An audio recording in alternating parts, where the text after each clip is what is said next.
The morning Samuel Ellsworth rode back to his homestead after 3 weeks of driving cattle through the Oklahoma Territory dust. He nearly tripped over the most startling sight his 32 years of living had ever set before him. A woman perched on the top step of his porch with a sleeping infant cradled in each arm, and a folded paper clenched firmly between her teeth, her dark eyes watching him approach as calmly as if she had been expecting him all along. He pulled his horse to a stop.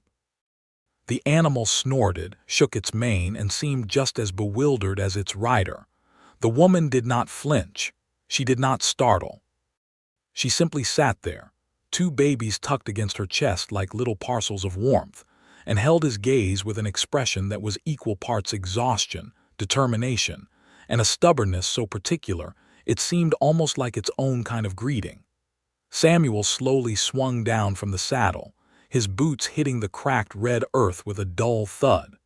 He looped his reins around the hitching post, pushed back the brim of his hat, and squinted at her. "You have something in your teeth," he said, because he was not yet sure what else to say.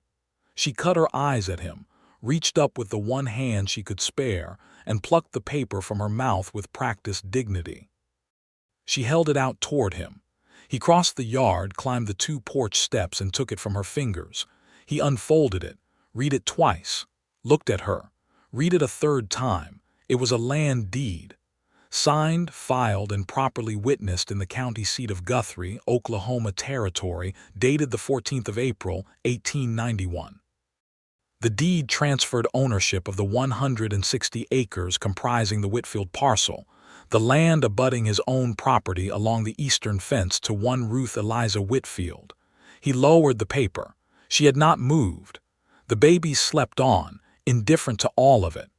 "Ruth Whitfield," he said slowly, testing the name against the deed in his hand. "That is my name," she said. Her voice was low and steady, a voice accustomed to not being heard and therefore careful to say things only once. "Those are my acres, and that," she nodded toward the deed, then toward his house, "is closer to shelter than I have been in 4 days.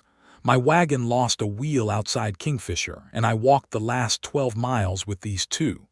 Samuel stared at her. She was perhaps 26, maybe 27, with brown skin weathered by sun and wind, high cheekbones, a jaw set like fired clay. She wore a calico dress the color of faded prairie grass, a bonnet that had seen considerably better decades, and boots that were splitting at the left toe.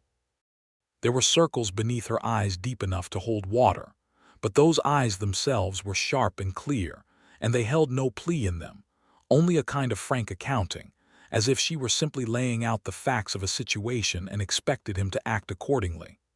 "Come in," Samuel Ellsworth said, before he had made any decision about it at all. He said it the way a man says something that was always going to be true and simply needed the moment to arrive. She nodded once, tucked the deed into the pocket of her dress, and began the complicated work of rising from the step without waking either child. He moved without thinking. He stepped forward, reached down, and gently lifted the baby on her right side, a girl, he guessed, from the yellow flannel wrap, and held the infant against his own chest while Ruth pushed herself upright. She swayed slightly, caught herself on the porch post, and then straightened with a deliberate stillness that told him she would not be grateful for comment on it. He held the door open. She walked inside. That was how it began. The house was not much to look at. Samuel Ellsworth was a practical man and had built his homestead along practical lines: one main room with a stone fireplace, a kitchen corner with a wood stove, a sleeping room behind a plank door, and a loft overhead that he used for storage. The floors were swept pine plank. The windows had glass, which was more than some could say in the territory in 1891. A braided rug his mother had made before she died sat in the center of the main room, its colors faded to soft familiarity. Ruth walked to the wooden rocker beside the fireplace and settled into it with the careful movements of a woman whose body had reached the far edge of its reserves. Samuel set the baby girl in her arms, stepped back, and gave her the room to breathe. "There is coffee on the stove," he said. "It is not fresh, but it is hot. I will make something to eat." She did not argue. She did not thank him effusively. She said that would be welcome, in the same even tone she'd used outside, and he found himself oddly comforted by that evenness. He was not a man who knew what to do with tears. But this woman was not crying, and he had the sense that she had made a deliberate peace with that long before she appeared on his doorstep. He busied himself at the stove. Salt pork, cornbread from the pan he'd left covered before his drive. He reheated both, poured 2 cups of coffee that were indeed more cinder than beverage at this point, and brought a plate to where she sat. "The children," he said, setting things on the side table beside her. "What are their names?" "The girl is Clara," she said. "The boy is James." She glanced down at the sleeping baby in her arms, then at the infant boy she had laid in her lap. "They are 8 weeks old." "Twins," he said. "Yes." He pulled a chair to the table and sat, because standing over a seated woman seemed wrong, and sitting across the room seemed worse.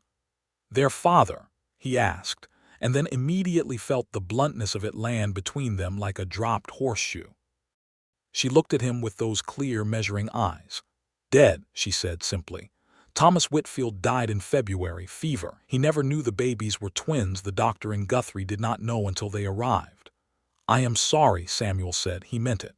"So am I," she said, and there was real grief in it, brief and contained, like light passing behind a cloud. "We had been married 3 years. He was a good man. He filed for the land grant in '89, same as the other settlers. Got his acres in the land run. He built a dugout on the property, barely more than a hole with a roof, before he got sick." She paused to take a sip of coffee and did not wince at its quality, which told him something. "The deed came through the county office 2 weeks after he died.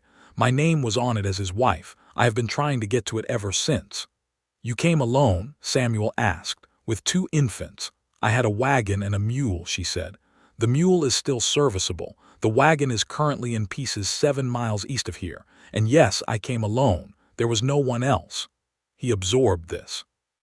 Outside, the wind was picking up, sending Oklahoma Territory grit against the window glass in soft, hissing waves. The fire in the hearth crackled and settled. "The Whitfield parcel," he said. "I know that land. It sits along my eastern fence. Good soil, mostly. There is a creek that runs through the lower quarter."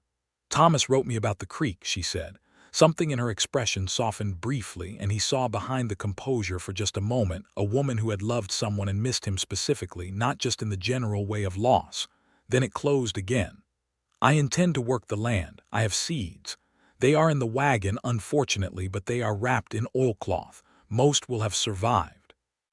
"You intend to farm 160 acres alone," Samuel said. Not a challenge, a plain statement offered carefully. "I intend to work toward it," she said. "I am not a fool, Mr. Ellsworth," he said. "Samuel Ellsworth. Mr. Ellsworth." She set down her coffee cup. "I know the situation I am in. I know what I have and what I do not have. I know that 2 babies and a deed and a suitcase I left at the wagon are not the most promising start. But the land is mine, legally and rightly. I worked too hard to get here to walk back from it." He looked at her for a long moment. The firelight moved across her face, and the baby girl in her arms made a small sound without waking, and the wind pressed against the walls of the house, and Samuel Ellsworth felt something shift in him that he could not name and did not try to. "You will stay here tonight," he said. "I will sleep in the loft. Tomorrow we will go get your wagon." She opened her mouth. "Not a negotiation, Mrs. Whitfield," he said quietly. "Just common decency." She closed her mouth, looked at him steadily. Then, and it was small, barely there, the corner of her lips moved. "All right," she said. "Thank you." He slept in the loft on a bedroll, listening to the wind and to the soft sounds of the children below. He did not sleep much. He lay with his hands behind his head and stared up at the rough boards and tried to organize his thoughts, but they kept sliding back toward the woman in his rocking chair. The way she had held those babies with the deed clenched in her teeth. The way she had said come in without actually saying it at all, just held out that paper and waited for him to understand the rest. He had homesteaded this land in 1889, the year of the Great Land Run, when the federal government opened the unassigned lands of Indian Territory to white settlement in what was simultaneously a celebration and an erasure.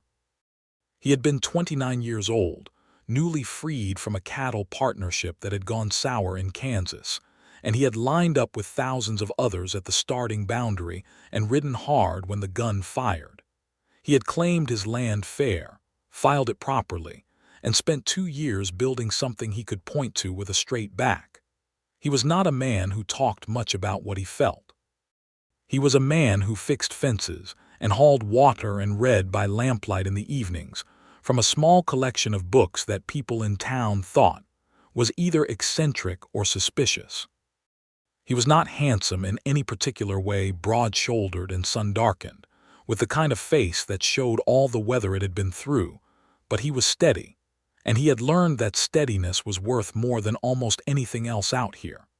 He had not thought about love in a practical sense, since a girl named Louise Cantor had married a feed merchant in Wichita in '88 and taken that possibility with her.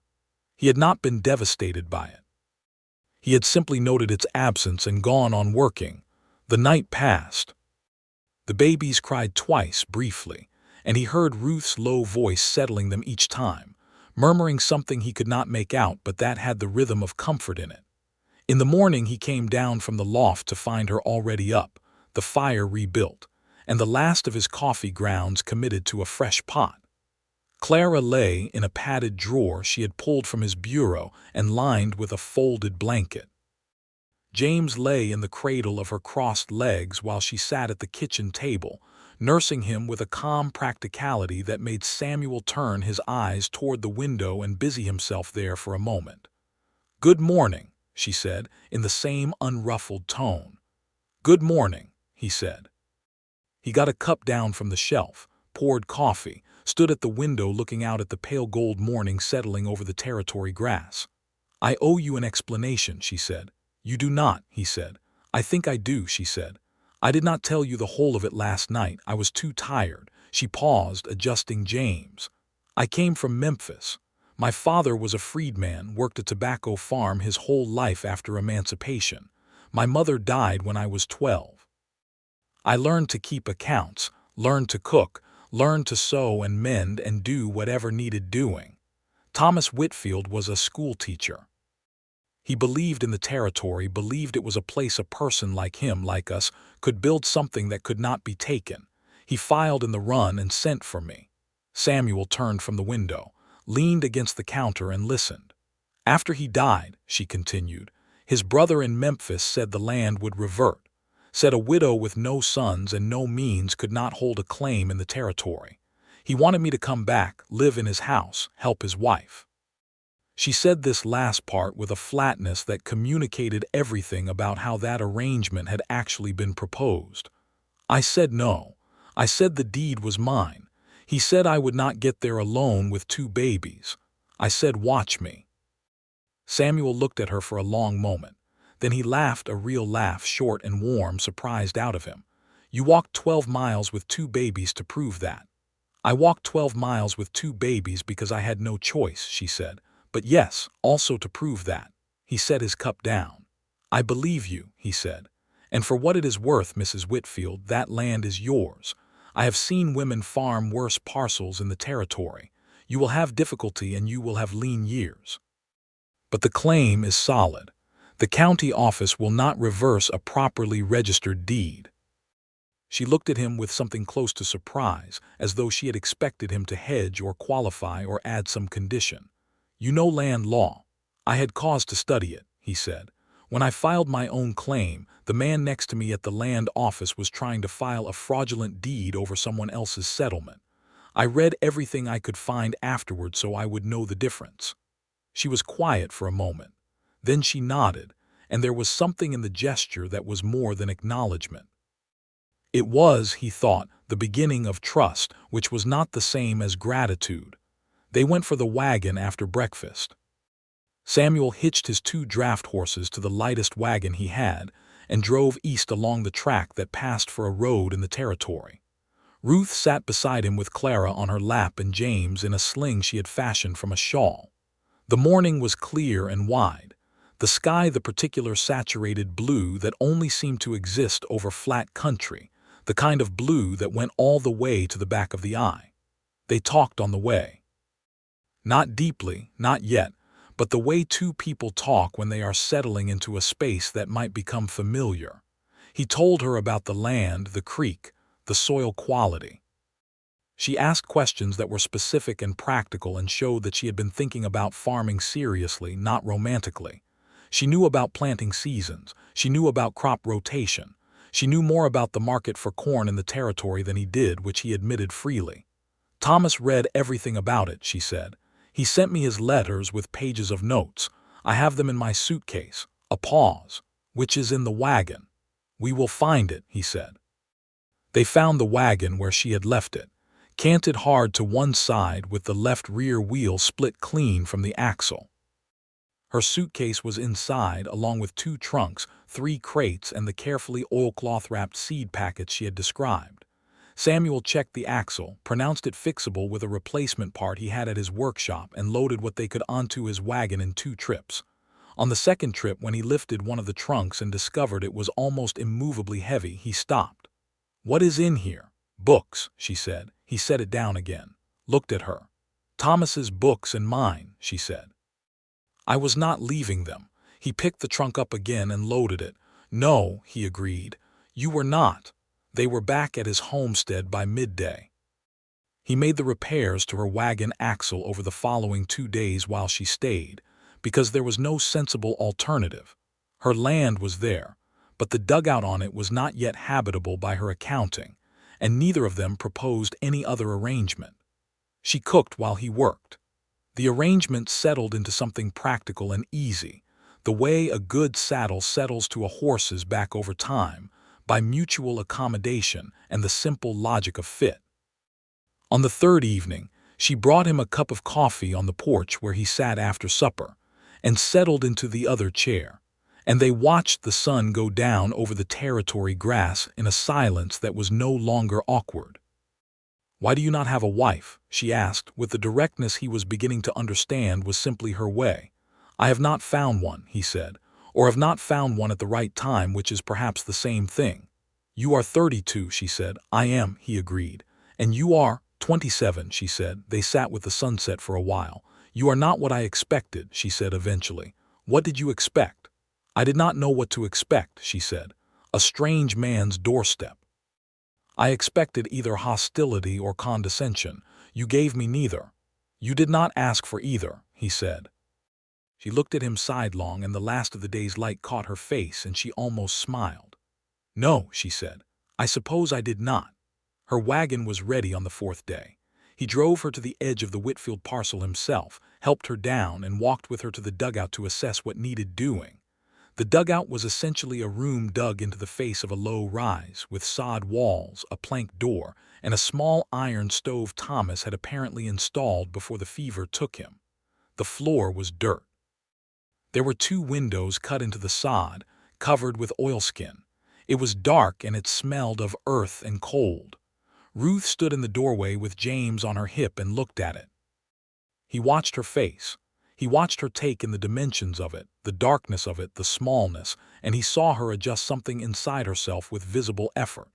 This was the dream her husband had died for, this cramped earthen room and the pale blue sky above the grass and the 160 acres stretching out in every direction. "It is a beginning," she said. "It is," he said. And because he meant something by it that he was not yet ready to say, he said, "I will come by tomorrow with lumber. The door frame needs reinforcing, and you will want a proper shelf for provisions." She turned to look at him. "You do not have to do that, Mr. Ellsworth." "Samuel," he said. He had not planned to say it, but it came out easily. "And I know I do not have to." Something moved through her expression that he could not fully read, but it warmed the air between them in a way that had nothing to do with the afternoon sun. "Samuel," she said, as if testing the weight of it. "Then I am Ruth." "I know," he said, and he went back to his horses, and he did not let himself look back, because he thought if he did he might turn around and say something that was considerably too soon. He came back the next day, and the day after that. He brought lumber and nails and spent a morning reinforcing the door frame and building 2 plank shelves into the sod wall. He brought extra firewood and stacked it outside. He brought a piece of glass for the one window that was missing it. Ruth worked alongside him when she could, when the babies allowed it, and she was quick and capable, and did not pretend to need more help than she needed. Their neighbor to the south, a broad-faced Scandinavian man named Anders Holt, who had settled his claim in '89 and grown enormous quantities of wheat on it since, came by on the 5th day with his wife Elsa and a pot of soup. Elsa Holt was a small, fair-haired woman of immense practical warmth who took one look at the twin babies and proceeded to take charge of them both for 2 hours while Ruth and Samuel worked. "She is alone on that parcel?" Elsa asked Samuel quietly when Ruth had gone inside to check on the stove. "She is," he said. Elsa looked at him with the particular directness of a woman who had watched frontier conditions clearly for 2 years and had no patience for the decorative. "You are over there every day, I think." "The place needed work," he said. Elsa made a sound that was not quite agreement and not quite disagreement, and was perfectly fluent in the language of not quite believing him. "She is a remarkable woman," she said. "Yes," Samuel said, "she is." Elsa nodded and went inside to help Ruth with the baby who was crying, and Samuel stood in the Oklahoma afternoon and felt the truth of what he had said settle through him like warm water.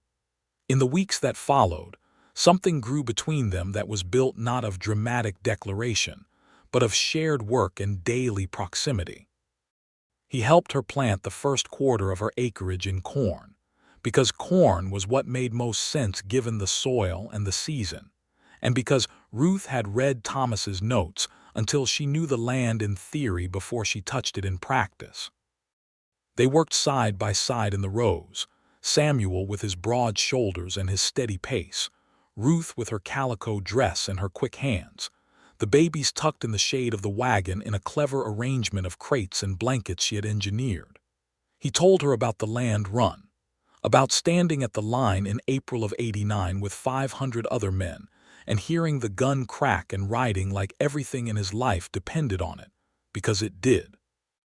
He told her about the man who had tried to file a sooner claim over a speculator from Kansas City, who had sneaked in early and planted a false stake, and the 3 days he had spent in the county seat arguing over surveys and plat maps before the case was resolved in his favor. She told him about Memphis, about the years after her father died, when she had worked in a laundry and taken in sewing and attended every class the colored Methodist Church ran for its women, because education was the one thing that could not be physically taken from her, and she intended to have as much of it as she could carry. She told him about Thomas Whitfield showing up at a church supper with a folder of pamphlets about Oklahoma Territory and the possibility of land ownership, his eyes bright with the kind of hope that is embarrassing in its earnestness but cannot help being beautiful. He believed in it so absolutely, she said one evening, sitting on the upturned crate she used for a chair outside the dugout. Clara was in her lap and James was asleep inside. The stars over the territory were preposterous in their abundance. Sometimes I think that is the bravest thing a person can do, believe in something absolutely, even when it does not deliver, Samuel asked. He was sitting on the ground with his back against the sod wall, the way he sometimes sat when they talked in the evenings, which had become a habit neither of them had formally instituted and neither of them questioned. Even then, she said, the belief was real. What you do with it after is the question. He thought about that for a long time. It was not long after that that the trouble started.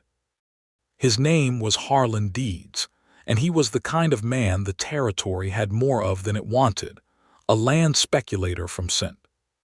Louis who had arrived in Guthrie with a lawyer and a collection of questionable documents, and a belief that the right combination of paperwork and intimidation could reverse almost any claim filing. He had been working his way along the east side of the territory for 6 months, targeting widow claims and small acreages, and anyone he thought would not fight. Samuel had heard the name from Anders Holt, who had heard it from a rancher at the feed store in town. He had not worried unduly about his own claim, which was solid and well documented. But the day Harlan Deeds rode onto Ruth's land with 2 hired men at his back and a folded document in his coat, Samuel happened to be there building a fence line along the eastern quarter. He saw the 3 riders come across the hill, and he set down his tools and straightened up. Deeds was about 40, with the particular sleekness of a man who spent most of his time in offices, and the particular confidence of a man who had never been told no by anyone who had the means to enforce it. He wore a good coat and a bad expression. "This the Whitfield parcel," he called out. "It is," Samuel said. "Can I help you?" "Looking for the widow," Deeds said. "Got some documents for her review." Ruth came out of the dugout. She had heard the horses. She stood in the doorway with Clara on her hip and that expression on her face, the clear, measuring one that gave nothing away. Deeds looked at her and then looked at the document in his hand. "Mrs. Whitfield, my name is Harlan Deeds. I represent a land consolidation interest operating in the territory. I have here a signed affidavit from your late husband's brother, Thomas Whitfield, Jr., of Memphis, Tennessee, attesting that you abandoned the marital home and that the land claim therefore reverts to the male heir of Thomas Whitfield, Sr." Ruth said, "That is not how land law works in the territory." Deeds smiled the smile of a man who has expected resistance and found it tiresome. "Ma'am, with respect, the legal situation is somewhat complex, and I would encourage you to consider that is not how land law works in the territory," Ruth said again, in exactly the same tone. Then she turned to Samuel. "Would you agree, Samuel?" Samuel stepped forward from the fence line. He was a head taller than Deeds and considerably more solid. And while he was not by nature a threatening man, he had the kind of stillness that occupied space in a way that aggressive men found disquieting. "A properly registered deed in the name of a surviving spouse cannot be reverted by a family affidavit," Samuel said. "That was established in territorial statute in 1890. Any lawyer in Guthrie will tell you so. If your client's lawyer told you otherwise, he is either incompetent or dishonest." Deeds's smile did not waver, but something behind his eyes shifted. "And you are?" "Samuel Ellsworth. I own the adjoining parcel to the west." He nodded at the fence line he'd been building. "I am also, as it happens, personally acquainted with the county land commissioner in Guthrie, who takes a very serious view of fraudulent claim challenges." He let that sit for a moment. "You are welcome to take Mrs. Whitfield's case to the county land office. I will be there the same day with her documentation." Deeds looked at Ruth, then at Samuel, then at the 2 hired men behind him, who were looking at each other with the expression of men calculating whether they were being paid enough for this particular situation. "Good afternoon, Mrs. Whitfield," Deeds said eventually. He turned his horse and rode back the way he had come. His men followed. Ruth waited until they were past the hill. Then she sat down on her upturned crate and let out a breath that seemed to release 3 inches of tension from her shoulders. "Will he come back?" she asked. "He might try the land office," Samuel said.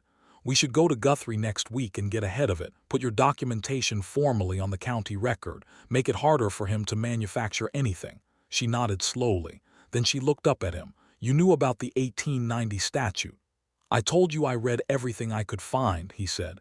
"You used it for me," she said, "specifically." He met her eyes. "Yes," he said, "specifically." There was a long moment in which neither of them said anything, and what happened in that moment was not nothing.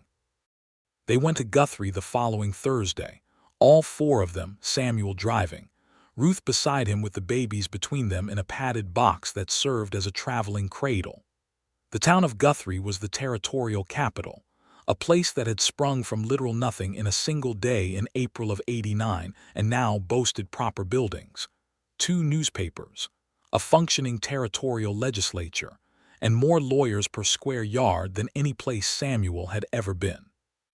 The county land office was a frame building on the main street with a hand-painted sign and a clerk named Morton who had the permanently distracted air of a man who processed an overwhelming quantity of paperwork every day of his professional life. Ruth laid out her documentation. Morton read it. Morton read it again. He checked the register. He checked the map overlay. He made notations in his ledger. Ruth sat across from him with her hands folded in her lap and answered every question clearly and with precision. And Samuel watched the clerk's professional skepticism gradually give way to the realization that this was simply an airtight case. "The deed stands," Morton said finally, stamping the notation in the ledger. "I will make a notation that any challenge to this claim requires a full county board review, which will take priority on the docket. Anyone filing a fraudulent challenge will be noted for referral to the territorial attorney." He looked at her over his glasses. "Is there a specific party you are anticipating trouble from?" "A man named Harlan Deeds," Ruth said. Morton's expression shifted in a way that said the name was not new to him. He made another notation. "Thank you, Mrs. Whitfield." They ate lunch at a hotel dining room in Guthrie. The first time Ruth had sat in a proper dining room since Memphis. She told him, and she said it without self-pity, just as a fact. They ate beef stew and cornbread and drank actual tea, and the babies behaved admirably, and the afternoon light came through the window and lay across the table between them, and Samuel looked at Ruth Whitfield over his teacup and felt something that he could no longer pretend was neighborly concern. He had been in love once before, he thought, or something adjacent to it. With Louise Cantor in Wichita, it had been a quick, bright feeling, warm and uncomplicated. What he felt now was different in texture, slower, deeper, shot through with something that felt almost like recognition, as if Ruth were someone he had known in some essential way before she appeared on his doorstep, and her arrival had simply confirmed it. He did not say any of this. He was not yet ready, and she was not yet ready, and they both knew it without having to discuss it. On the drive back to the territory, the babies slept in their box and the sky turned rose and amber ahead of them, and Ruth looked out at the flat, infinite land spreading away in every direction and said, "I think I am going to love it here." "The territory?" he asked. "Yes," she said. And then quietly, Thomas was right about it. He let her have that. Let her have the peace of it, the reconciliation of grief and hope that was playing out in her as she looked at the horizon. He understood that loving a place Thomas had dreamed of was not moving on from Thomas, it was honoring him. And he understood that this woman carried her grief the way she carried everything else, steadily, without performance, without apology. Summer came to the Oklahoma territory with its full ferocity, which was considerable. The temperature drove people into shade by mid-morning and kept them there until the late afternoon. The grass turned gold and then pale. The creek on Ruth's lower quarter ran lower but did not dry. The corn she had planted grew with the particular stubbornness of things that have been placed correctly and then left to do their work. Samuel found reasons to be on her property several times a week. He told himself, and it was true, that there was practical work to be done. He was building her a proper cabin, not all at once but steadily, using lumber he had brought from town and timber from the cottonwoods along the creek. He had proposed it as a practical matter. The dugout was insufficient for winter with 2 infants, and winter in the territory was not theoretical. She had looked at the lumber and looked at him and said that she would pay him for the materials when her crop sold. "It is not a loan," he said. "It is a neighbor's contribution to a neighbor's shelter." "It is a significant contribution," she said.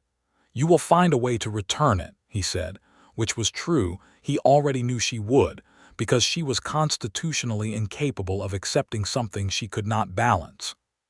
She did return it in the currency she had available: meals, mended shirts, the keeping of his accounts when she discovered that his record-keeping was, as she put it with magnificent diplomacy, somewhat impressionistic. She had a head for numbers that was better than his, and she organized 3 years of his receipts and ledger entries in 2 evenings while he sat across the table from her and watched her work with the faintly dazed expression of a man who has spent his whole life doing something adequately and has just seen what it would look like done well. "You enjoy this," he said. "I like things in order," she said without looking up. Thomas's notes about the land, he said. Were they organized? Meticulously, she said. And something in her voice shifted, that brief cloud and light movement he'd seen before. She finished the column she was working on. He had a particular mind for it. He would have been a good farmer. She set down her pen. He was a good teacher. His students adored him. He sounds like someone worth knowing, Samuel said. She looked at him then, and her expression was open in a way that surprised him, unguarded, genuine. He was, she said, and he would have, she stopped, reconsidered. He would have liked you, she said. He liked men who read. Samuel looked down at the table. I appreciate that, he said. And then, because it needed saying, I am not trying to replace him. The silence that followed was careful and significant. I know, she said. I did not think you were. The cabin took shape through July and into August. It was not grand, 2 rooms, a loft, a proper fireplace of local stone, but it was solid. And when Samuel drove the last peg of the porch railing in late August and stood back to look at it, he felt a particular pride in it that was different from the pride of building something for himself. It was the pride of having made something that would stand between a woman and the territory winter, and would stand between 2 babies and the things that came for small things in cold months. And he acknowledged to himself that this feeling was not the feeling of a neighbor. The night the cabin was finished, Ruth cooked a proper supper, a chicken she had acquired through trade with Elsa Holt, roasted with herbs she had grown in a small kitchen garden she'd established behind the dugout, with potatoes and preserved peaches, and a cornbread that was considerably better than anything Samuel had ever produced on his own stove. She set the table with a cloth and 2 candles, and the babies were asleep in the back room, and the new cabin smelled of fresh lumber, and the first fire she had lit in the new fireplace. Samuel looked at the table and looked at her and felt the evening rearranging itself around some quiet weight. They ate. They talked about the crop, about the neighbor to her north who had turned out to be a Texan named Garrett with 3 horses, and a contemptuous attitude toward what he called book farmers, about the territorial legislature, and the push for statehood that was already gathering force, about a letter she had received from her late husband's brother in Memphis which she had answered briefly and firmly and not opened again. After supper, he helped clear the table, which she did not protest.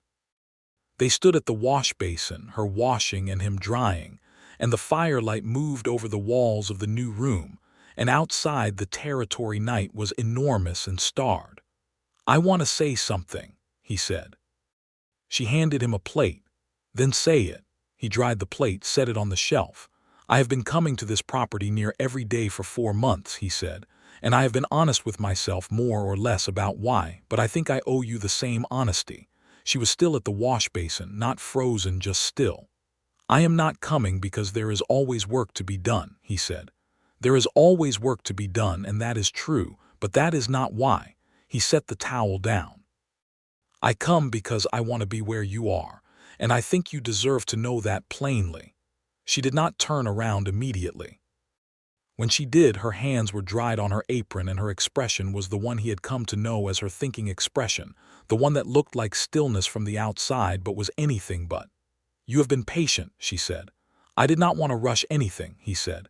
You have had enough rushed at you. She looked at him for a long time. Then she said, I am not finished grieving Thomas. I do not know when I will be. I do not think grief works on a schedule. No, he said. And I have 2 children, she said. I know, he said. I have thought about it. I do not say this lightly. And you understand that if this, she chose her words carefully, if something were to develop between us, it would be on the understanding that I am a woman with a land claim and an opinion about things and a particular way of managing my own affairs. He almost smiled. I had noticed, he said. The corner of her mouth moved. Good, she said, then more quietly. I want to tell you something too, since we are being honest. Please, he said. I noticed you, she said, before I was ready to notice anything. That first morning when you came down from the loft and made breakfast without making me feel like a charity case, I noticed who you were then. I have been noticing since. She paused. I am not sure what I am ready for, but I am not indifferent to you. I want you to know that. The firelight, the smell of new lumber, the sound of the wind over the territory grass outside. That is enough, he said. For now, that is more than enough. They did not kiss that evening. He walked home in the dark across the pasture with his lantern swinging, and his chest full of something warm and specific and without name, and he thought it was perhaps one of the better evenings of his life. Autumn came in with cold mornings and brilliant color, the cottonwoods along the creek going gold so sudden and complete it looked like someone had made a decision about it overnight. The corn was harvested. Ruth's first crop smaller than it would be in subsequent years, because first crops on new land always were, because the soil needed knowing yielded enough to pay her supply debts and set aside seed for the following spring. With a modest surplus, she converted to cash at the grain merchant in the town of Kingfisher. She counted the money at her kitchen table with Samuel across from her, and she looked up and said, "It is not much." "It is a first harvest," he said. "A successful one." Thomas would have been proud, she said, and this time when she said it, there was grief in it but also something else, a peace, a placement, as if she were setting him gently in a particular part of her heart that was real and true and would always be his, but that did not consume everything. Samuel reached across the table and put his hand over hers. She looked at his hand. She turned her hand palm up and held his. They stayed that way for a while, with the autumn afternoon light on the table between them. The thing between them grew the way things grow in a country of long distances and large weather, not gradually exactly, because there were moments of sudden shift, but with a depth and a rootedness that suggested it had been putting down foundations before either of them quite acknowledged it. He told her one evening in October, sitting on her porch in Coates, that he had been lonely. He said it simply, without ornament. He said that he had not realized how much until she had appeared on his doorstep and the house had felt less quiet. She had listened and then said that she had been afraid and had not realized how much until she had somewhere to put the fear down. They talked about the territory and what they wanted from it. He wanted to expand his cattle operation, add a small dairy herd, build something that would outlast him. She wanted to farm well, to prove that the Whitfield parcel was viable, to build a house worthy of the name, to see Clara and James grow up with ground under their feet that was theirs. These ambitions were not in conflict. They were, in fact, the kind of ambitions that fit together neatly, like two pieces of a puzzle that had been cut from the same original. He kissed her for the first time in November, on a Sunday afternoon when the territory was cold and pale and they were sitting in her kitchen after supper, and both knew it was coming in the particular way that things come when they have been true for a long time before they are spoken. She had said something that made him laugh, something dry and precise about his tendency to arrive at her property just before mealtimes, and he had looked at her laughing and closed the distance between them and kissed her with a gentleness that surprised him. It was so full of everything he meant. She held very still for a moment. Then she kissed him back, which told him everything he needed to know. When they broke apart, she looked at him with bright, serious eyes, and she said, "I meant what I said about being a woman with a land claim and an opinion. I would not change a single thing about you," he said. And she looked at him as if measuring that statement against everything she knew of him and finding that it held. Winter in the Oklahoma Territory was neither gentle nor brief. Snow fell hard in December, and the creek froze at the edges, and Samuel drove over to Ruth's cabin nearly every other day regardless, sometimes fighting through drifts that made the passage between their properties an actual labor. He told himself this was practical. The cabin needed the fire managed, the animals needed checking, the babies needed, but by December he had stopped pretending the rationale had anything to do with practicality. He arrived one December morning to find Clara running a fever. The baby girl was 11 months old by then, with her mother's eyes and a laugh that was already its own particular brightness, and she was hot and fretful, and Ruth's face was set in the controlled composure of a woman keeping her fear carefully managed. Samuel went to Kingfisher for the doctor. The roads were iced, and the trip took twice as long as it should have, and the doctor, a man named Parsons who was good at his work, came back with him and examined Clara, and said it was a respiratory fever, not uncommon in infants in cold weather, and gave instructions that were specific and achievable, and included keeping the child warm and the fire high, and giving her the prescribed medicine every 4 hours without fail. Samuel stayed. He did not say he was staying, he simply did not leave when the doctor departed. He built up the fire. He took the night watch while Ruth slept, because she had not slept properly in 2 days. He sat in the rocker in the back room with Clara on his chest and his hand on her small hot back, feeling her breathe, and he thought with a clarity that cut through everything else. These children were his in every way that mattered. Not by blood, not by any legal arrangement, but by the simple fact that he loved their mother and he had held them when they were 8 weeks old, and they had been part of his life ever since. Clara's fever broke on the 2nd day. She was fretful and demanding, and then, by evening, herself again, pulling at his beard with imperial confidence, and showing no memory of distress whatsoever. Ruth came into the back room and found them like that, the baby girl trying to eat Samuel's ear and Samuel enduring it with the expression of a man who has no remaining dignity and is not bothered by this. Ruth leaned against the doorframe and looked at them, and her face, he caught it before she composed it, her face was luminous with something enormous and true. "She is going to be formidable," Samuel said, trying to reclaim his ear. "She already is," Ruth said. She crossed the room and sat on the edge of the bed and took Clara from him, and the baby immediately transferred her attention to her mother's hair. Ruth looked at Samuel over Clara's head. "You stayed," she said. "Yes," he said. "You did not have to." "Ruth," he said gently, "I think we are past that." She looked at him for a long moment, and her eyes were wet, which was the first time he had ever seen that, and she let it be instead of managing it away.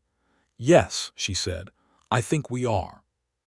He asked her to marry him in January, on a Sunday afternoon when the territory was frozen blue-white outside, and the cabin was warm, and the children were both napping, and the world had contracted to the small, specific space between them. He had not planned a speech. He was not a man of speeches. He said, "I have thought about this carefully, and I have thought about it with my whole heart, and I want to ask you to marry me. Not because of the land or the practical sense of it, though both of those things are true, because I love you, because I have loved you since before I had words for it, and I think you know that." She was quiet for a moment. Then she said, "I know that." And, he said, she looked at her hands, then she looked at him. "I love you," she said, with the same careful precision she gave everything, not tentative, but exact, as if she was making sure the weight of the words was right before she offered them. "I did not expect to. I thought after Thomas, I thought that part of my life was a closed chapter, but you have been—" She stopped, gathered herself. "You are steady, Samuel. You are constant. And you looked at me that first morning like I was a person making a reasonable decision about her own circumstances and not a spectacle or a problem to be solved, and I have been falling in love with you since then." He reached across and took her hand. "Is that a yes?" She looked at him, and there was the smile, the real one, not the small controlled movement at the corner of her mouth, but the full version, which was rare and incandescent, and felt like being in the room when the sun came out. "Yes," she said. "That is very much a yes." They were married in April of 1892, at the small church in Kingfisher that had opened the previous year. Elsa Holt stood with Ruth. Anders Holt stood with Samuel.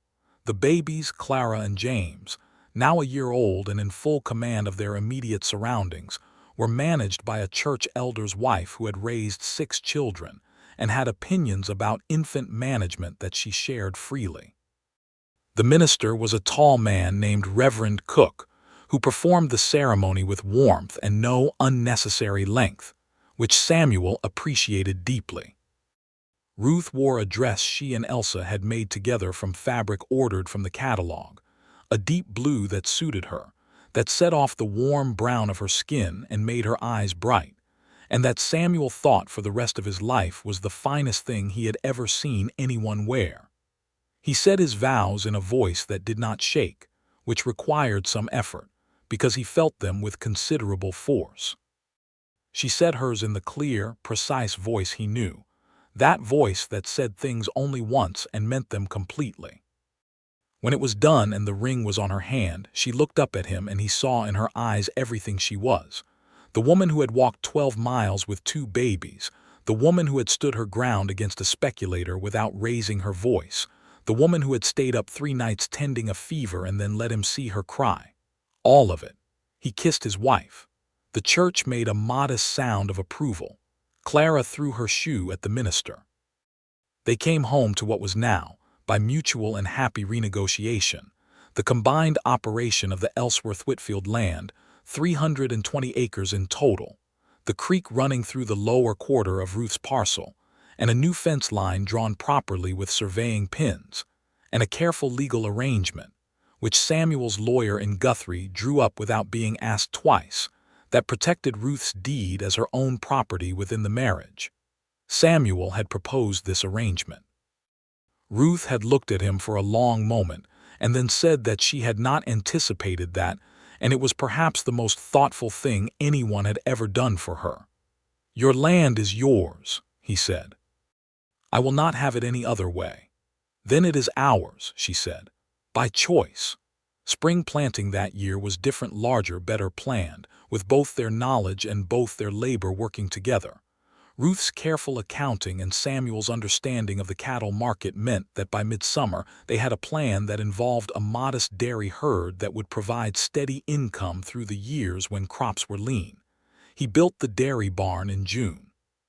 She kept the accounts in her precise hand, and the numbers said they were doing well.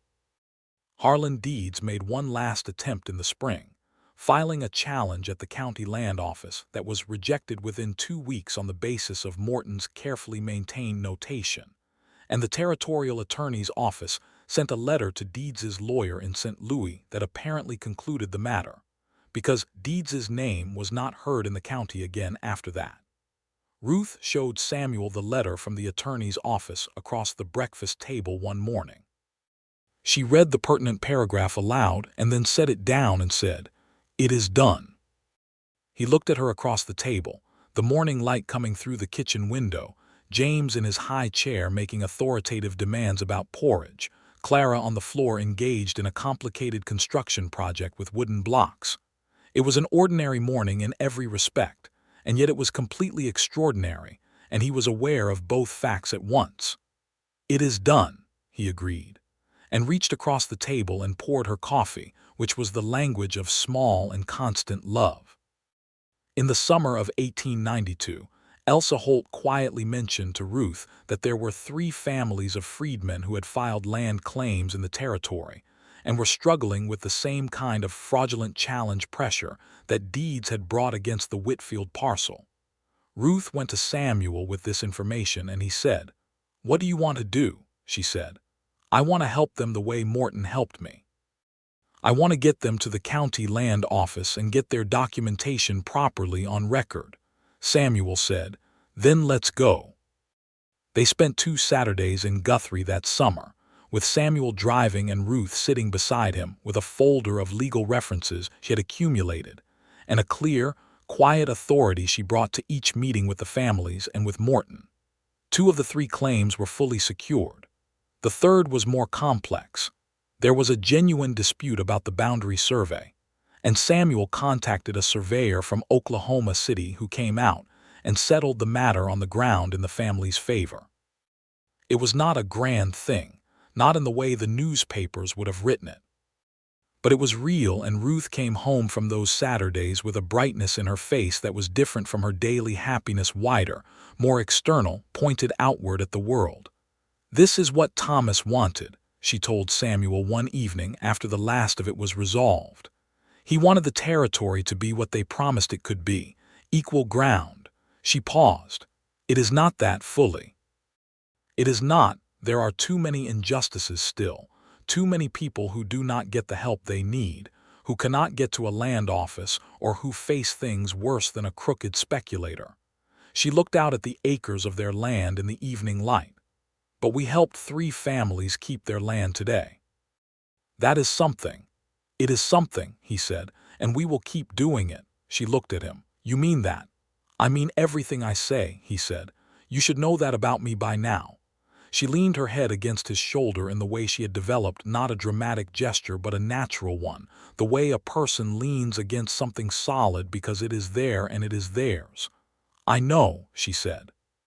September brought a cooler air and a good harvest, and a letter from Ruth's late husband's brother in Memphis that she read and set down with a particular expression. What does it say? Samuel asked. He has found someone to marry, she said. He writes that he hopes I am well and that he bears no ill will regarding the land matter. She looked at the letter. He also asks if I might want to correspond. What will you tell him? She folded the letter carefully. That I am well, she said. That I wish him happiness, that I prefer not to correspond at length, but that I harbor no bitterness. She set the letter aside. Thomas would want me to be gracious, so I will be. He watched her. You are remarkable, he said. He said it simply, not as flattery but as observation. She looked at him with that full smile. You keep saying that. It keeps being true, he said. Clara and James grew with the territory seasons, stretching upward with the same determined energy as the corn on the lower 40, acquiring language and opinions and fierce enthusiasms at a rate that Samuel found simultaneously delightful and slightly alarming. Clara at 18 months had developed an absolute conviction about which cup she preferred and would accept no substitute. James at the same age was quieter and more methodical, given to sitting in one place and examining a single object for long periods with the expression of a scholar encountering an interesting text. Samuel took to both of them with a naturalness that surprised him. He had not known before that he was someone who was good with children, because the information had never been available. But he was. He had patience for their repeated questions and their interrupted sleep and their spectacular tantrums in the general store. He read to them in the evenings from his small collection of books, choosing what was accessible to small people, and doing the voices, which Ruth watched with an expression that was entirely unguarded and entirely full of love. One winter evening when both children were in bed and the fire was burning low and the territory night was pressing cold against the windows, Ruth set down her mending and looked at him across the room. I am going to have a baby, she said. The room was quiet. The fire crackled. Samuel set down his book. He looked at her. She was watching him with the clear, direct gaze that was entirely her own, and there was something new in it, a wondering, a vulnerability, a hope that was almost frightened of itself. He crossed the room to her, crouched in front of her chair, and took her hands in his. Are you well? He asked. I am, she said. I feel well. The doctor thinks late spring. He brought her hands to his mouth and held them there for a moment. Then he looked up at her. Ruth, he said, this is the best news.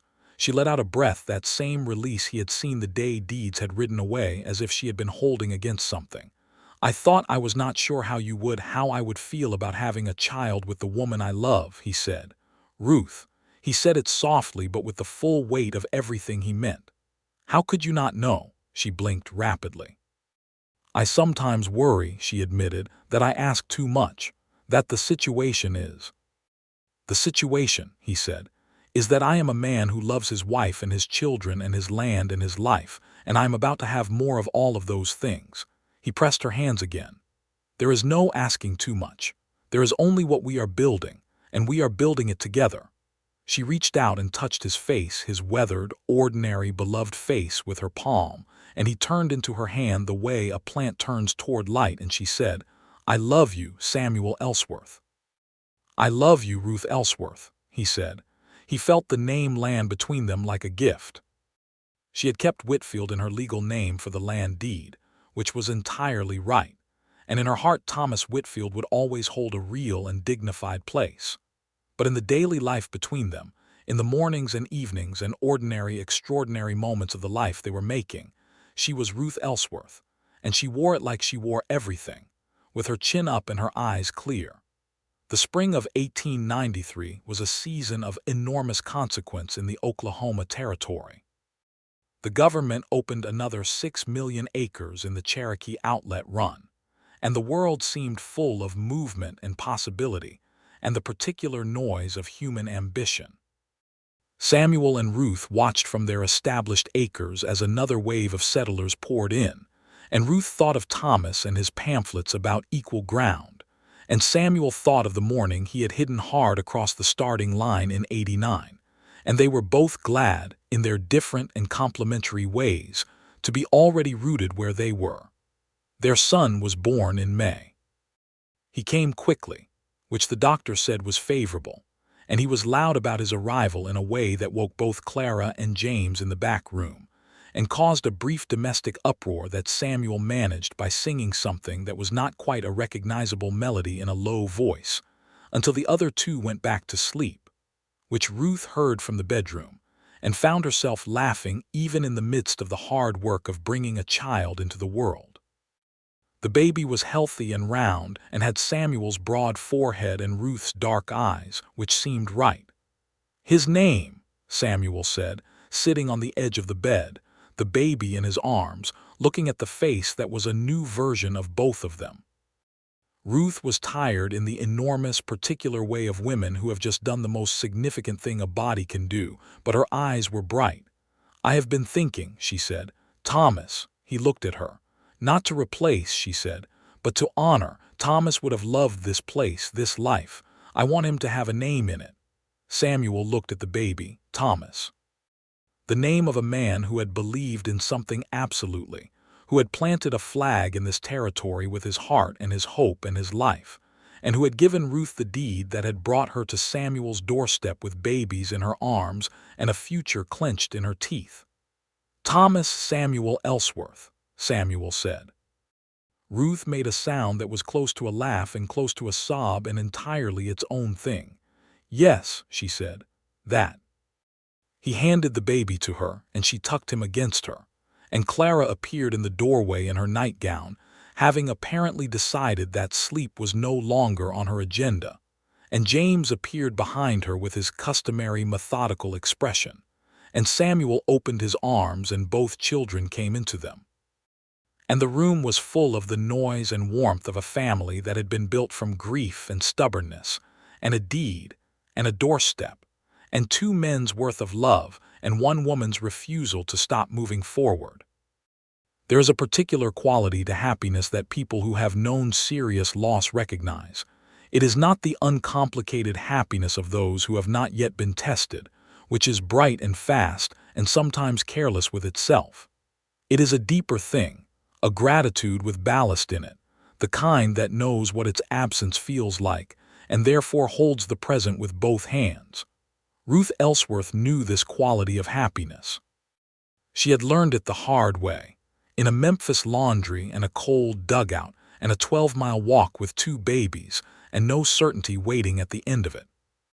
She recognized it every morning when she woke in her own house on her own land with her husband beside her and her children breathing in the back rooms, and she did not take a single morning of it for granted. Samuel knew it in his own way, the way of a man who had been alone for long enough to understand solitude in all its textures, and who now had noise and warmth, and the weight of a specific life pressing against him from every direction, and thought this pressure was the finest feeling he had ever known. The years that moved through the homestead were years of work and weather, and the ordinary drama of a working farm in the territory. There were good crop years and lean ones. The dairy herd expanded to 12 cows, and Ruth's careful accounts showed a steady profit from the milk trade with Kingfisher.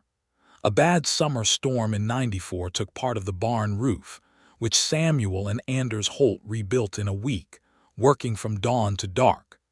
The cattle operation grew, slowly and carefully, without the overreach that had ruined other men in the territory. Clara grew into the formidable person she had promised to be at 1 year old, quick-minded and strong-willed. given to reading everything she could get her hands on and arguing about what she had read with a precision that made Samuel think she would either be a lawyer or a great source of trouble, possibly both. James was quiet and deep, with an affinity for the land itself that was almost physical. He could read weather in the sky with an accuracy that made the older farmers blink, and his understanding of the soil was intuitive and thorough. Little Thomas Samuel, who went by Tom to distinguish him from the man whose name he carried in honor, was a laughing, loud, generous child who seemed to draw people toward him by some natural gravity, who had no memory of limitation and no frame of reference for fear, because he had been born into a life where the ground was secure. Ruth sometimes looked at him and thought, this is what Thomas Whitfield was trying to create, not for himself, for whoever came after. In the summer of '95, Ruth received a letter from the freedmen's community in Langston, Oklahoma Territory, a town that had been founded specifically as a black settlement town, where freed people had built something remarkable from the ground up. The letter was from a woman who had heard, through the network of community that operates quietly and effectively in places where official channels are unreliable, that Ruth Ellsworth had helped several families secure their land claims against fraudulent challenge. The letter asked if she would be willing to help advise others. She brought the letter to Samuel. He read it. He handed it back and said, "What do you want to do?" "I want to go," she said. "I want to meet them and see what is needed." He nodded. "Then we go." They took the train from Guthrie to Langston. Ruth and Samuel, and a carefully organized folder of the legal documentation and references she had assembled over the previous years. What they found in Langston was a community of people who were doing exactly what Thomas Whitfield had dreamed of building, educating, farming, establishing, and doing it under constant pressure from those who wanted the land and the legal standing it represented. Ruth spent 2 days there. She spoke with families. She helped document 3 cases for land office review. She connected 2 of the families with a territorial lawyer, a Choctaw man named James Mankler who had built a practice in Guthrie, specifically to serve people who could not access or trust the standard legal channels, and who proved to be exactly as effective as his reputation suggested. On the train home, she sat beside Samuel with the flat, dark Oklahoma landscape moving past the window and said, "I want to do more of this." "I know," he said. "It will take time away from the farm," she said. "The farm will manage," he said. "And I will manage the farm when you are away. This is what you are supposed to be doing, Ruth." "I have thought it for a long time." She looked at him. "You never said." "I was waiting for you to say it first," he said. "It is your life to direct." She looked at him for a long moment. Then she did something she almost never did in public, which was lean against him without ceremony, her head on his shoulder, and stay there for a while. He put his arm around her and held her, and the territory moved past outside. And he thought that there were many kinds of strength in the world, and Ruth Whitfield Ellsworth had most of them. The autumn of 1895 brought a development that surprised them both. Ruth discovered she was expecting again, and the doctor in Kingfisher confirmed twins. Samuel's face when she told him went through several rapid and entirely transparent phases: shock, then a kind of involuntary accounting of the available space in the house, then a joy so genuine it almost embarrassed him in its fullness. "Again," he said. "Apparently," she said. She was watching him with those bright eyes, the ones that could see everything he was thinking. "The house," he said. "We will add a room," she said. "Obviously," he said, nodding, recalibrating. "Right, yes, we will add a room." Then he crossed the kitchen to her in 2 strides and took her face in his hands and looked at her with everything he had. "You are remarkable," he said. "I know I keep saying it." "Keep saying it," she said. He kissed her, carefully and thoroughly, and she laughed against his mouth, which was a sound he thought was better than almost any other sound in the world. The room was added before winter. Samuel and Anders Holt built it in October, while Ruth directed the placement of windows, and the height of the ceiling with the authority of a woman who had thought carefully about light and space, and was not interested in compromise on either. The result was a fine room, well-proportioned, with two south-facing windows that caught the winter sun. The twins were born in April of 1896, twin boys, which caused a moment of pure domestic chaos that somehow resolved itself into a happiness so large it barely fit in the house. Samuel sat in the kitchen afterward with Clara and James and Tom and tried to explain to them that they now had two new brothers, and Clara immediately began planning their education. James immediately began calculating the barn space implications, and Tom simply said, "Good. More people," with the cheerful expansiveness that was entirely him. The boys were named Abraham and Eli, and they were loud and healthy, and entirely without sympathy for anyone's sleep schedule. Ruth managed the household with the same methodical competence with which she managed everything, and Samuel took night turns with a willingness that had nothing to do with obligation, and everything to do with the fact that he genuinely did not mind sitting in the quiet of the house at 2 in the morning with a small person on his chest, being trusted so completely. Their life had grown large. Not in the way of wealth, though they were comfortable. The farm was productive, the dairy herd was profitable, and Ruth's land claim work had connected them to a community of people across the territory that was worth more than any dollar figure. Large in the way that matters, in warmth, in purpose, in the weight of days that were full of the right things. The territory was moving toward statehood, which would come in 1907 when Oklahoma joined the Union. Ruth and Samuel followed this with the particular attention of people who understood that statehood would change the legal landscape, not always for the better. The new state constitution would carry provisions that were already being proposed to restrict the freedoms of black citizens in ways that were naked in their injustice. And Ruth spoke about this at her kitchen table, and in her correspondence, and in Langston, and at the church in Kingfisher, with a clarity and a force that people listened to. Samuel stood beside her in all of it, not because it was fashionable or comfortable. It was neither, but because it was right, and because this was his wife and these were his values, and the land they stood on had been built by both of them together. He could not fix everything. She could not fix everything. The history of the territory was not simple or clean, and the promises it had made were not equally kept, and this was a wound in the fabric of the place that did not close quickly or easily. But Ruth Ellsworth kept working at it with the same steady determination with which she had walked 12 miles with 2 babies, and Samuel kept standing beside her, and together they were a small fixed point of decent intention in a complicated world. The year Clara turned 12, she announced that she intended to attend the territorial normal school and become a teacher. She said this at the supper table with the calm assurance of someone who has made a decision and regards opposition as a formality to be cleared rather than a genuine obstacle. Samuel looked at Ruth, and Ruth looked at Samuel, and they looked back at their daughter. "You will need to work on your arithmetic," Ruth said. "I know," Clara said. "I have been." "And your geography," Samuel added. "I have Tom's atlas," she said. "I have memorized most of it."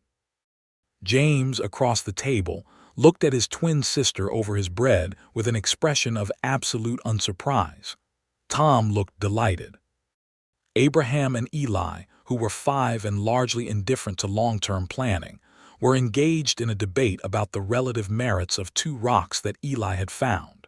"Then I think," Ruth said, "you will become a teacher."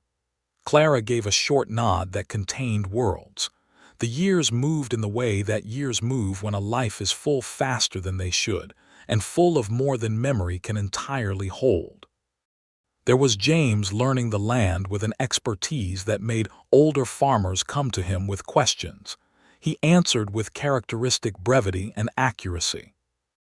There was Tom growing taller than his father and wider in the shoulders, with his mother's eyes and his grandmother's laugh, and a quality of warmth toward other people that made him the kind of man everyone was glad to know. There were Abraham and Eli, different from each other in almost every way except their mutual loyalty, growing up running across the territory acres with the freedom of children who have never had to fear the ground beneath them.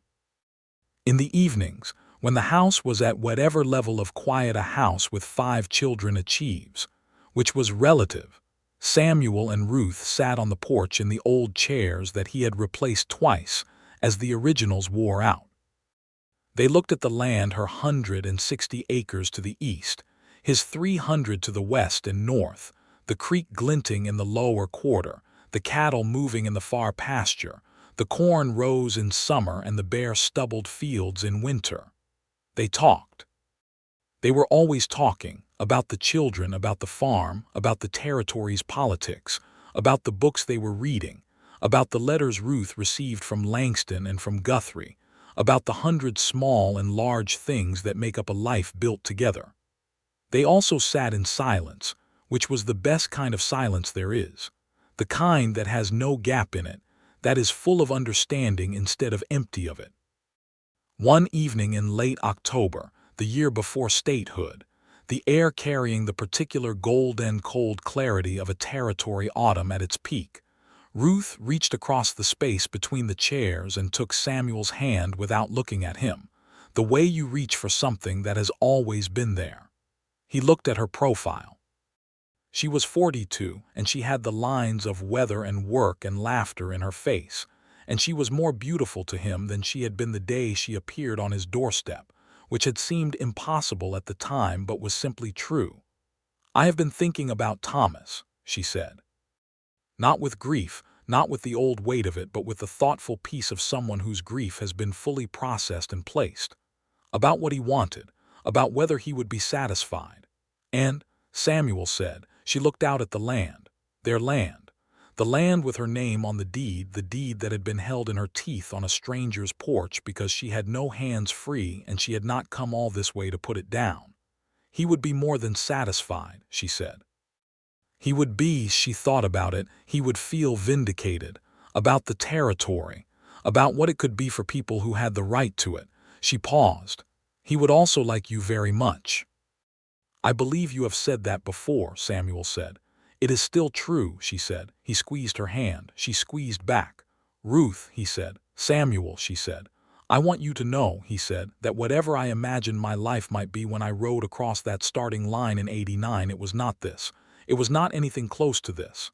"Is that a complaint?" she asked with the faint edge of amusement. "It is the opposite of a complaint," he said. "It is the particular gratitude of a man who got something vastly better than he imagined."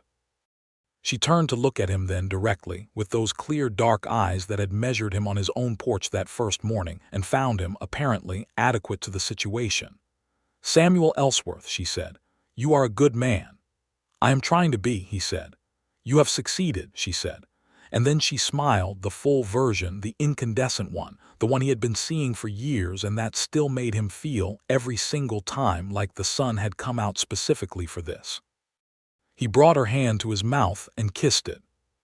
She leaned her head back in her chair and looked up at the Oklahoma sky, which was doing what the territory sky always did in October evenings, putting on an extravagance of color that suggested the world was not finished being magnificent yet, and intended to make that point firmly. The children's voices came from inside the house. All 5 of them at varying volumes and on varying subjects, the noise of them the particular music of a full house, the sound that Samuel had not known he was missing before a woman sat down on his porch steps with babies in her arms and a deed in her teeth, and waited for him to figure out the rest. He had figured it out. They both had. Together, which was the only way anything worth keeping ever gets built. The land was theirs. The children were theirs. The life was theirs, not the life either of them had expected, not the life that grief or loss or loneliness had seemed to be pointing toward, but something better and truer and more enduring than any of that. Something with roots deep enough to survive the hard winters and branches wide enough to hold everyone who needed shelter. Ruth Ellsworth put her feet up on the porch rail and watched the last of the sunset fold itself into the horizon.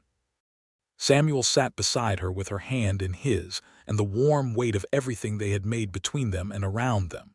And the stars began their nightly appearance over the Oklahoma territory, unhurried and certain.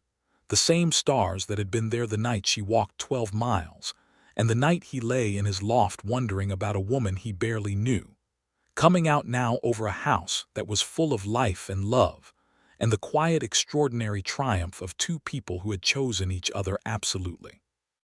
The crops would need turning under soon. The dairy herd needed their morning feeding before the frost made the ground too hard.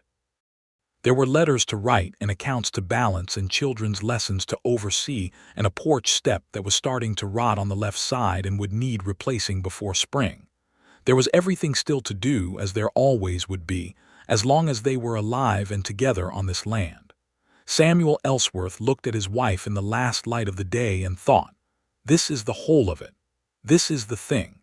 Ruth Ellsworth looked at her husband and thought the same. The territory night settled around them, enormous and dark and full of stars, and the house behind them breathed with the breathing of 5 children, and the land spread away in every direction, holding everything they had planted in it, giving it back tenfold, as good land will always do for people who love it well and tend it with their whole hearts, and never, not for a single moment, stop believing in what it can become.